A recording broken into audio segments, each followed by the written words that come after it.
The only thing that will be left standing after Yeshua returns and purges the world will be the truth and those standing with it. It is the truth that delivers us, and Yeshua plainly said that his Father's word is the truth. The Apostle John said that no lie is of the truth, and he also recorded Yeshua's description of the saints. One of the descriptions that he gave is found in Revelation 14:5. In their mouth was found no lie, or nothing that is false, and they are unblemished.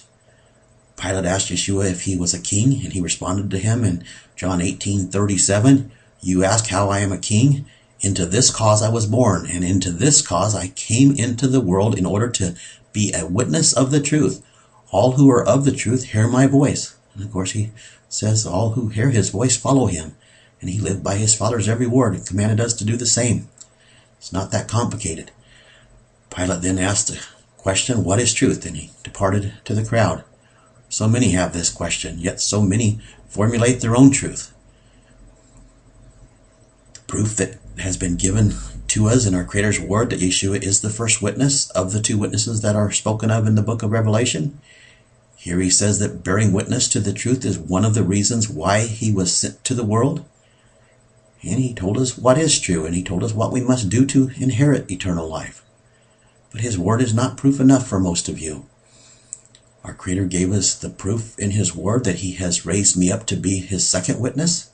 But his word is not proof enough for most of you on this either. Now you will soon get the signs that you require, and you are not going to like them.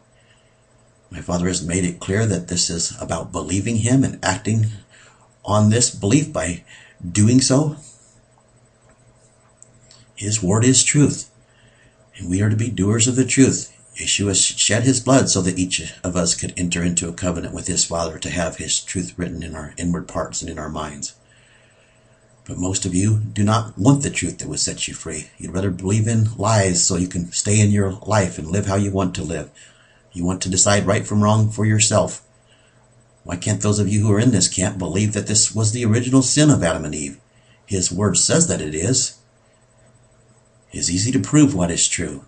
All you need to do is prove what the word of Elohim is and then believe it and act on it. His word proves that Saul of Tarsus's writings and his followers Luke and Mark's writings are false. Our actions must be according to his word. And they said we are commanded to be doers of his word. Why does Christianity even have the writings of the Old Testament, what they call the Bible, if they won't listen to them or don't care what it says? I received an email this morning from a person who said that I reminded him of the adversary and the accuser of the brethren. He actually added quotation marks to the adversary. He told me that he highly suggests that I cease from accusing the brethren. I'm not sure which brethren he was talking about, but I expect that it was Christianity, since he used the expression accuser of the brethren that is used in the book of Revelation. I have not accused Christianity. My Father's word accuses them. I have just spoken what his word says. It condemns them, and I am standing with his word. I'm standing with his truth. I certainly have not condemned Yeshua's brothers and sisters. He told us who they are.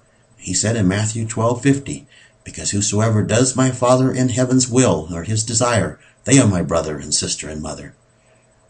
I would like to know how this man, or any of you, can say that Christianity is doing his Father's will, is blaspheming his Sabbaths, doing his will, ignoring his commandments and his instructions and statutes and judgments, doing his will, is trampling his Son's shed blood under your feet, doing his will. No, I will not cease from crying out my Father's word that condemns Christianity and Judaism and Islam and all other false beliefs in the world.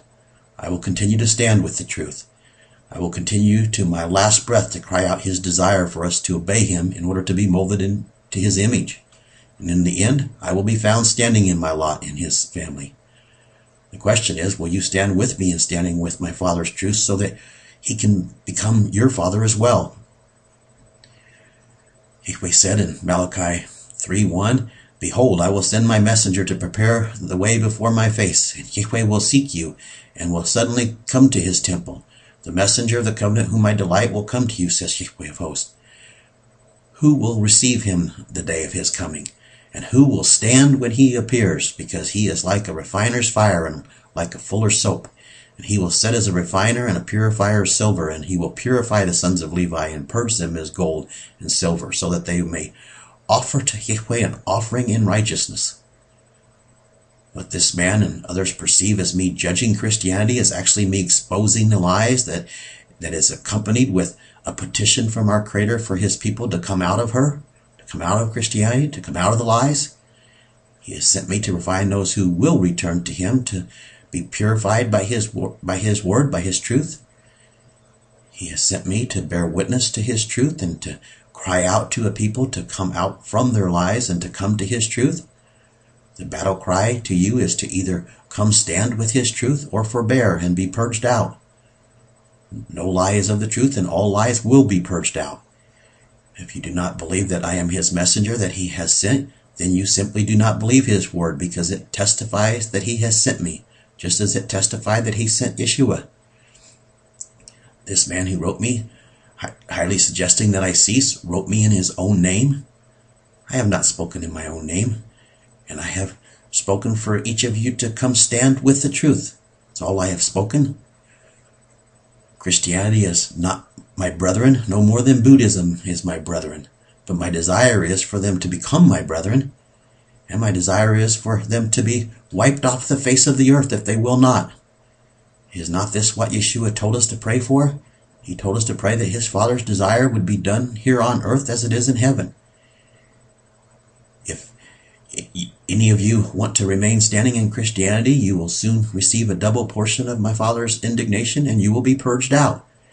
If you are standing with other lies other than those found in Christianity, and you want to remain standing with him, you will be purged out as well. One thing that no one has done yet is offer me any scriptures that show that I am in error. Why is this? I certainly have spoken and offered ample proof of his word to back up what I've spoken. Instead, people just want to tell me that I'm wrong. Granted, a couple of people then have spoken an isolated verse by itself against what I've spoken. They have come at me with the "no man knows the day or the hour" verse is the typical verse I hear.